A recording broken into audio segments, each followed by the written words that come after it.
Dear student, आज आधुनिक भारत के इतिहास के तहत जो हमारा पहला पेपर चलता है आपके सिलेबस के अकॉर्डिंग, और उसी के तहत जो सिलेबस में आज हम आपको पढ़ाने जा रहे हैं वो है भारत छोड़ो आंदोलन। इससे पहले हमने देखा था सविनय अवज्ञा आंदोलन, क्योंकि जो सिलेबस में हमें वही टॉपिक्स पढ़ाने हैं। बाकी कुछ बीच की जो घटनाएं हुई है उसका भी हम ब्रीफ में थोड़ा थोड़ा वर्णन आपको यहाँ कर देंगे। तो आज का हमारा टॉपिक होगा भारत छोड़ो आंदोलन। इससे पहले हमने देखा था कि किस प्रकार गांधी जी ने सविनय अवज्ञा आंदोलन चलाया था, और उसके बाद जो राजनीति के घटनाक्रम चला है, देखते हैं कि गांधी जी फिर हरिजनों के उद्धार के काम में व्यस्त हो जाते हैं। 1934 ईस्वी में समाजवादी विचारधारा का प्रादुर्भाव होता है, और फिर 1935 का अधिनियम आता है। श्वेत पत्र जो जारी किया गया था, उसी के तहत भारत शासन अधिनियम संवैधानिक सुधारों के लिए प्रस्तुत किया जाता है। 1939 में द्वितीय विश्व युद्ध की शुरुआत हो जाती है और राष्ट्रवादी कुछ प्रतिक्रियाएं होती है। उसी में के कुछ संवैधानिक गतिविधियां होती है, चाहे वो लाहौर में पाकिस्तान का प्रस्ताव हो, अगस्त का प्रस्ताव हो, 1940-41 में चाहे वो व्यक्तिगत सत्याग्रह की घटना हो, और बाद में इस भारत के कुछ राजनीतिक गतिरोध को दूर करने के उद्देश्य से उस समय जो ब्रिटिश प्रधानमंत्री थे चर्चिल, वो स्टीफर्ड क्रिप्स के नेतृत्व में क्रिप्स मिशन की स्थापना कर भारत भेजते हैं 1942 ईस्वी में, जिसका मुख्य उद्देश्य ये होता है कि भारतीयों को सहयोग प्रदान करते हुए उन्हें फुसलाना है, उनसे काम निकालना है। तो ये कुछ घटनाएं घटित होती है। भारत छोड़ो आंदोलन से पहले क्रिप्स मिशन भी कहीं न कहीं असफल होता है। उसके बाद शुरू होता है भारत छोड़ो आंदोलन। यह संक्षिप्त एवं असफल होते हुए भी भारतीय राष्ट्रीय आंदोलन के इतिहास में कुछ परिणामों एवं अभिव्यक्ति के कारण विशेष एवं निर्णायक स्थान रखता है। वैसे तो राष्ट्रीय आंदोलन के इतिहास में यह अंतिम वृहद जन आंदोलन था, फिर भी कुछ बिंदुओं पर यह पहला जन आंदोलन था जिसने संगठन एवं नेतृत्व के अभाव में न केवल अपनी राष्ट्रभक्ति एवं जागरूकता की भावना का उत्कृष्ट प्रदर्शन किया, बल्कि देश के कुछ क्षेत्रों में समानांतर सरकार की स्थापना कर अपनी प्रशासनिक क्षमता का भी परिचय दिया था। बहुत कम समय में ही थम जाने के बावजूद इस आंदोलन का अंग्रेजी सत्ता पर प्रभाव इतना गहरा पड़ा था कि स्वयं अंग्रेजों को भी यह स्वीकार करना पड़ा कि जन इच्छा के विरुद्ध कार्य करना अब संभव नहीं होगा, और समस्त भारतीयों को उनकी कोई आवश्यकता नहीं है। इसी स्वीकृति का परिणाम था कि 5 ही वर्षों के अंदर भारत की स्वतंत्रता का रास्ता निकल गया था। तो ये बीच में भारत छोड़ो आंदोलन था, क्योंकि अल्पावधि बार बार ये बोल रहे हैं कि बहुत कम समय में जैसे शुरू हुआ था इसके प्रमुख नेताओं को गिरफ्तार कर लिया गया था, और ये एक जन आंदोलन बन गया था, नेतृत्वहीन आंदोलन बन गया था, जिसको समय रहते दबा दिया गया था। लेकिन इसके परिणाम क्या निकले कि अंततः भारत की स्वतंत्रता ही हुई थी। इसकी क्या परिस्थितियां थी शुरू करने में, वो हम अभी कुछ देख चुके हैं, लेकिन फिर थोड़ा सा देख लेते हैं कि द्वितीय विश्व युद्ध के पूर्व तक भारतीय जो जन समुदाय में असंतोष परिपक्व हो चुका था। द्वितीय विश्व युद्ध तथा उससे संबंधित सरकारी नीतियों ने इसे विस्फोटक स्थिति में पहुंचा दिया था। द्वितीय विश्व युद्ध में फासिस्टों के विरुद्ध फासिस्ट जर्मनी और इटली, ब्रिटेन को भारत के सक्रिय सहयोग की आवश्यकता थी। कांग्रेस भी ऐसी सहायता प्रदान करने को इच्छुक थी, परंतु पूर्ण स्वाधीनता की शर्त पर थी। तो ब्रिटिश साम्राज्य ने अगस्त प्रस्ताव, क्रिप्स मिशन के द्वारा स्वशासन देने का मिथ्या आश्वासन भी दिया, जो कि साम्राज्य की सर्वोच्चता बरकरार रखने की ही शर्त से कहीं न कहीं जुड़ा हुआ था। तो वस्तुतः स्वाभाविक कांग्रेस राष्ट्रीय एकता तथा प्रतिबंधित स्वशासन की शर्तों पर समझौता नहीं कर सकी। स्पष्ट है, क्रिप्स मिशन की असफलता आंदोलन का सबसे बड़ा कारण थी, क्योंकि इसने प्रकट हो गया था कि अंग्रेज स्वतंत्रता की समस्या टालकर भारत को द्वितीय विश्व युद्ध में सम्मिलित करना चाहते थे। इसके उत्तर में ब्रिटिश साम्राज्य ने गांधी जी तथा कांग्रेस पर हिंदूवादी तथा निरंकुशता का जामा पहनाने का दुष्प्रभाव भी कहीं न कहीं किया था।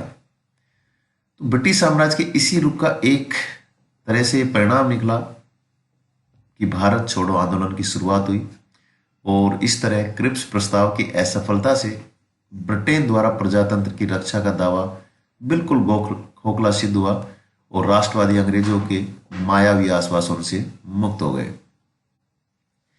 लेकिन दूसरी तरफ देखते हैं कि जापानी आक्रमण जो संभावित था तथा उनसे बचने हेतु ब्रिटिश साम्राज्य द्वारा भारत में निर्मित परिस्थितियों ने भारतीय नेताओं तथा जनसाधारण में साम्राज्य के प्रति अविश्वास की भावना भी दृढ़ कर दी थी। ब्रिटिश साम्राज्यवाद की रीढ़ भारतीय उपनिवेश को आघात पहुंचाकर ब्रिटेन को परास्त करने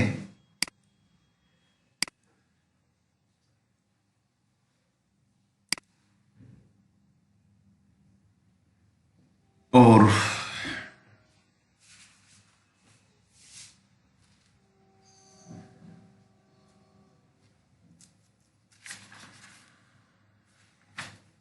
कि जापानियों की योजना थी कहीं न कहीं, और महाद्वीपीय प्रणाली लागू करने के पीछे नेपोलियन की भी कुछ मंशा थी। तो पूर्वी क्षेत्र से ही जापानी आक्रमण की संभावना होने से जल परिवहन तथा जल संसाधनों को ठप कर दिया गया था, जिसका प्रतिकूल प्रभाव सामान्य जीवन पर उस समय पड़ा था।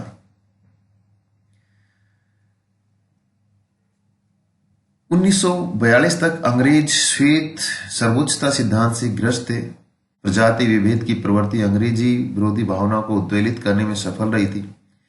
मलाया और बर्मा पर जापानी प्रभुत्व के बाद भारतीय तथा यूरोपियन हेतु दो पृथक निष्कासन मार्ग की व्यवस्था की गई थी।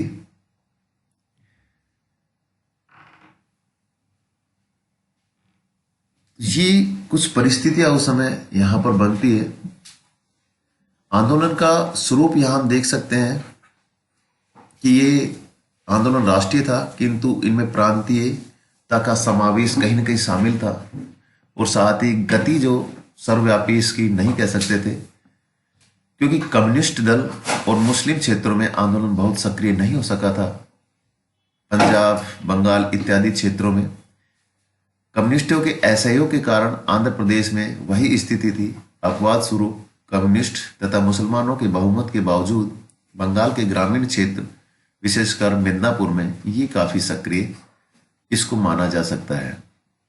अब एक प्रश्न यहाँ पर उठता है कि यह आंदोलन अहिंसात्मक था अथवा हिंसात्मक, क्योंकि ये आंदोलन नेतृत्वहीन था। सभी बड़े नेता इसके गिरफ्तार कर लिए गए थे सुबह ही, कोई नेतृत्व करने वाला नहीं था।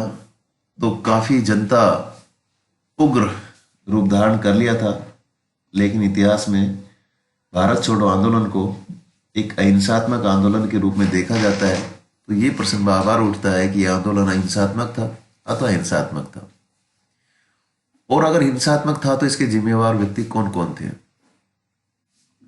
लेकिन यहां देखते हैं कि वास्तव में आंदोलन अहिंसात्मक नहीं था, और अंग्रेज इतिहासकार इसका जिम्मेवार गांधी जी को मानते हैं और तर्क प्रस्तुत करते हैं कि गांधी जी के दो विचार, करो या मरो तथा 9 अगस्त के गिरफ्तारी के समय की अंतरात्मा की पुकार हिंसा को बढ़ावा देते हैं। जबकि वास्तविकता यह थी कि गांधी जी इस अंतिम अग्नि परीक्षा रूपी आंदोलन में सभी भारतीयों को तन मन से समर्पित करवाना चाहते थे। उनमें हिंसा का भाव नहीं था कहीं भी।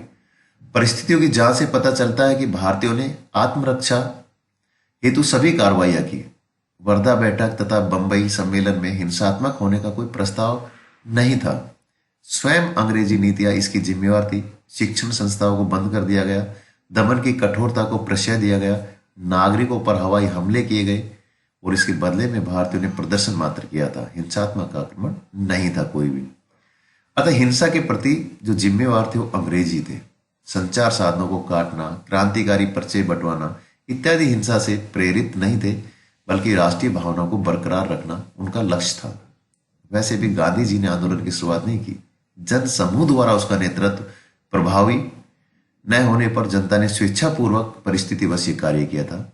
और गांधी जी ने अपनी बात को प्रमाणित करने के लिए 10 फरवरी 1943 से 21 दिन का उपवास शुरू किया, जिस पर वायसराय को छोड़कर सभी अंग्रेज अधिकारी उसकी रिहाई पर कहीं न कहीं एक मत भी हो गए थे। तो ये एक स्वरूप हम कह सकते हैं कि भारत छोड़ो आंदोलन का यहां पर कह सकते हैं। शुरू कैसे होता है ये भी देख सकते हैं कि जो भारत छोड़ो आंदोलन का जो शुरुआत होती है वो किस प्रकार होती है।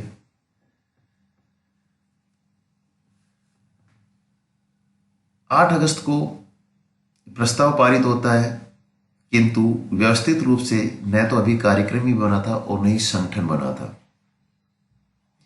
गांधी जी प्रारंभ में वायसराय से मिलकर अपील करना चाहते थे, किंतु सरकार पूर्णतः कांग्रेस की गतिविधियों का दमन पूर्व नियोजित ढंग से करने हेतु दृढ़ प्रतिज्ञ थी और इसके लिए कांग्रेस को फांसीवाद से जोड़ा भी गया। 9 अगस्त की सुबह ही गांधी सहित देश के सभी स्तरीय राष्ट्रवादी नेताओं को गिरफ्तार कर लिया जाता है और नेता स्तर का आंदोलन शुरू होने से पहले ही समाप्त हो गया था। किंतु अब देश में विशाल जन आंदोलन की प्रक्रिया शुरू हो जाती है और प्रिय नेताओं की गिरफ्तारी के प्रतिक्रिया स्वरूप यह आंदोलन आगे बढ़ता है। सेवा दल, ट्रेड यूनियन इत्यादि सहयोगी कांग्रेस दलों को सरकार ने अवैध घोषित कर दिया था और तदुपरांत भारत के विशाल भूभाग में फैले आंदोलन को यहाँ 3 चरणों में हम देख सकते हैं। पहला चरण था वो शहरी क्षेत्रों पर केंद्रित था, जिसमें छात्र, बुद्धिजीवी, उद्योग कर्मी, व्यवसायी और मध्यम वर्ग थे। इनका काम था कि सरकारी संस्था, डाकघर, रेलवे स्टेशन, बैंक कार्यालय, टेलीफोन इत्यादि को ध्वंस करना, किंतु इन क्षेत्रों में दमन सरलता से किया जा सका और प्रशासनिक व्यवस्था की सुविधा के कारण।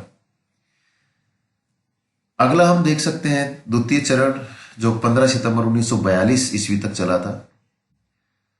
यह छात्रों के नेतृत्व में किसानों ने आंदोलन किया था और शिक्षण संस्थाओं को बंद करना।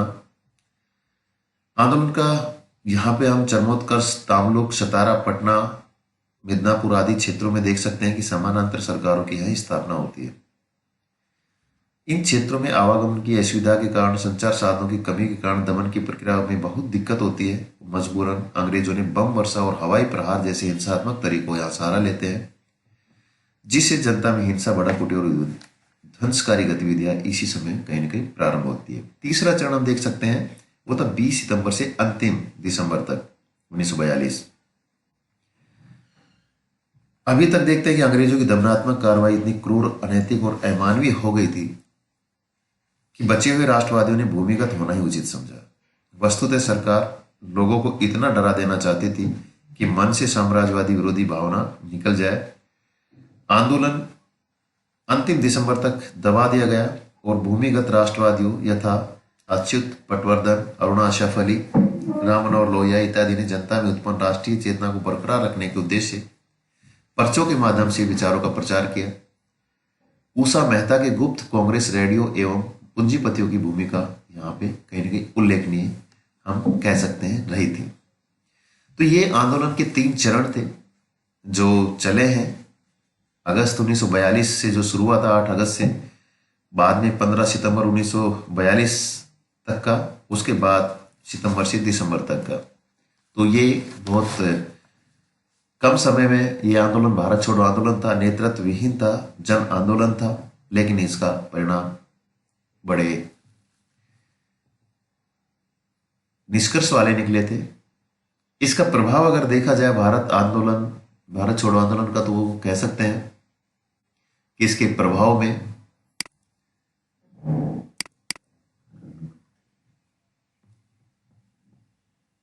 कि तात्कालिक उद्देश्यों की पूर्ति के उद्देश्य भारत छोड़ो आंदोलन असफल हो गया था, ऐसा हम मानते हैं। कांग्रेस को हिंदूवादी कहकर मुस्लिम लीग ने भाग इसमें नहीं लिया था और जब युद्ध में सोवियत संघ सम्मिलित हो गया तथा कांग्रेस ने युद्ध के लिए अंग्रेजों का साथ नहीं दिया, तो कम्युनिस्ट दल ने भी कांग्रेस को समर्थन नहीं दिया इस भारत छोड़ो आंदोलन में। तो ये कुछ प्रभाव इसके कहीं ना कहीं हम देख सकते हैं। अब देखते हैं कि ये जो आंदोलन था इसकी असफलता के कारण भी हम यहाँ कुछ गिना सकते हैं। इस संबंध में एक पहलू यह है कि कांग्रेस आंदोलन को प्रारंभ ही नहीं कर सकी और न ही उसे नेतृत्व प्रदान कर सकी। वस्तुतः पहला कारण कांग्रेस की संगठनात्मक दुर्बलता थी, जिसमें दूसरी पंक्ति के नेताओं तथा क्षेत्रीय नेतृत्व का अभाव था। इसी कारण गिरफ्तारी के बाद जो प्रथम स्तर के नेता थे, जनता को उचित नेतृत्व एवं मार्गदर्शन नहीं दे सके। दूसरा था कि पारस्परिक वैचारिक भिन्नता के कारण आंदोलन को सभी राजनीतिक दलों का समर्थन और सहयोग भी यहां नहीं मिलता है। मुस्लिम लीग में पार्थक्य की भावना पहले ही परिपक्व हो चुकी थी। द्वितीय विश्व युद्ध में इंग्लैंड के पक्ष में सोवियत संघ के सम्मिलित हो जाने पर वामपंथियों ने इसका साथ नहीं दिया, जिसके प्रभाव स्वरूप किसानों तथा मजदूरों का समर्थन भारत छोड़ो आंदोलन को नहीं मिला, जबकि यही दोनों गांधी जी के चहेते वर्ग थे। कौन? किसान और मजदूर। और इसका दुष्प्रभाव वामपंथियों की राजनीति की छवि पर भी कहीं न कहीं पड़ता है। असफल होते हुए भी भारत छोड़ो आंदोलन के प्रभाव बहुत व्यापक थे, क्योंकि सर्वप्रथम जनता के मन में पनप रही जागृति तथा राष्ट्रभक्ति की भावना अपने प्रदर्शन में उत्कृष्ट रही, क्योंकि जनता का विद्रोह बन गया था। दूसरा, अंग्रेजों का जन इच्छा के विरुद्ध कार्य करना अब बहुत मुश्किल हो गया था। तीसरा, हम कह सकते हैं कि जो समानांतर सरकारों की स्थापना हुई उससे भारतीयों की प्रशासनिक क्षमता कहीं न कहीं सिद्ध होती है। पहली समानांतर सरकार सतारा में यहाँ पर स्थापित हुई थी। चौथा था कि अंग्रेजों को अनुभूति हुई कि भारत को अब कोई जरूरत नहीं है उनकी। कांग्रेस ने तो आंदोलन ही किया, मुस्लिम लीग ने नारा दिया था कि बांटो और यहां से भाग जाओ। तो कहीं ना कहीं मुस्लिम लीग भी अंग्रेजों को यहां से भगाना चाहती थी, लेकिन उनका एक घातक विचार था कि भारत को पहले बांटो और उसके बाद आपको भागना होगा। तो आंदोलन में देसी रियासतों के भाग लेने पर अंग्रेजों का यह भ्रम भी टूट गया कि देसी नरेशों को भी कांग्रेस व मुस्लिम लीग की भांति अंग्रेजों की आवश्यकता अब नहीं है। साथ ही वे इस भ्रम से भी मुक्त हुए कि लोग साम्राज्य को न्यायोचित रूप देते हैं। आंदोलन के दमन के बावजूद अंग्रेजों की हानि को बर्मा हार से भी जहां जोड़ा जाता है। साम्राज्यवाद पर प्रभाव इतना जबरदस्त था कि चर्चिल भी स्वतंत्रता हेतु तैयार हो गया था। चर्चिल उस समय ब्रिटेन के प्रधानमंत्री थे। अब राष्ट्रीय आंदोलन की यह पहली मांग बन गई थी और अब इसका स्वरूप जो था वो देशव्यापी हो चुका था। और आंदोलन के कुछ स्वाभाविक परिणाम भी हम यहाँ देख सकते हैं कि पूर्व में यातायात में अनियमितता है। हड़ताल के कारण खादी उत्पादन में 45 तथा चर्म निर्मित वस्तु के उत्पादन में 50% की कमी, रिसाइक्ल्ड कागज के उत्पादन को भी कहीं न कहीं यहाँ पतन हम देख सकते हैं। तो असफलता के कारण तो खूब रहे, पारस्परिक वैचारिक भिन्नता हो, चाहे प्रथम स्तर के नेताओं में तारतम्यता का नहीं होना हो, जिससे कि उनका एक संगठनात्मक दुर्बलता हम देख सकते हैं कि क्यों शुरुआती दौर में वो गिरफ्तार कर लिए जाते हैं। सोवियत संघ के सम्मिलित होने से वामपंथियों ने भी साथ नहीं दिया और ये बहुत बड़ा घातक हुआ है, क्योंकि गांधी जी के जो चहेते थे, किसान वर्ग हो या मजदूर वर्ग हो, वो इस आंदोलन से दूर रहे। लेकिन इसके प्रभाव बहुत अच्छे पड़े थे, क्योंकि राष्ट्रीयता की भावना चरम पर पहुंच गई थी। समानांतर सरकारों की स्थापना होने से प्रशासनिक क्षमता कहीं न कहीं भारतीयों की सिद्ध हो गई थी। और अब अंग्रेजों ये समझ गए थे कि हमें शायद हमारी जरूरत अब किसी को भी नहीं है, चाहे वो मुस्लिम लीग हो, चाहे देसी रियासत हो, किसी को भी नहीं है। तो ये अब जो चर्चिल था वो भी कहीं ना कहीं उस पर भी साम्राज्यवाद का ये प्रभाव पड़ा था कि कहीं ना कहीं हम स्वतंत्रता के लिए उसको तैयार रहना पड़ेगा, और जो उस समय राष्ट्रीय आंदोलन की प्रमुख मांग बन चुकी थी। तो ये उसके बहुत अच्छे प्रभाव पड़े और उसकी अंतिम परिणति ये हुई कि आखिर 5 साल बाद ही, बहुत कम समय में, भारत को स्वतंत्रता मिली। तो हम कह सकते हैं कि 8 अगस्त से जो भारत आंदोलन की शुरुआत हुई थी, उसकी पृष्ठभूमि में बहुत से कारण रहे थे। उसके बाद उसके विभिन्न चरण, जिसको 3 चरण के बारे में बताया गया था, वो फिर किस प्रकार उसका आंदोलन का स्वरूप रहा था, चाहे वो मुस्लिम लीग, कम्युनिस्ट हो, किस प्रकार सहयोग दिया, असहयोग दिया हो। और एक महत्वपूर्ण प्रश्न के बारे में भी यहाँ बताया था कि ये आंदोलन अहिंसात्मक था या हिंसात्मक था। तो उसका भी हमने निष्कर्ष निकाला कि आंदोलन भारत की तरफ से तो अहिंसात्मक ही था, लेकिन कहीं ना कहीं अंग्रेजों ने इसमें हिंसा डालने की कोशिश की थी। तो भारतीय दृष्टिकोण से इस आंदोलन को अहिंसात्मक ही कहा जा सकता है। और अंततः हमने इसकी कुछ असफलता के कारण बताए और कुछ इसके जो प्रभाव पड़े थे वो काफी अच्छे पड़े थे, जिसकी अंतिम परिणति के रूप में हम देख सकते हैं कि 15 अगस्त 1947 को अंततः भारत स्वतंत्र हुआ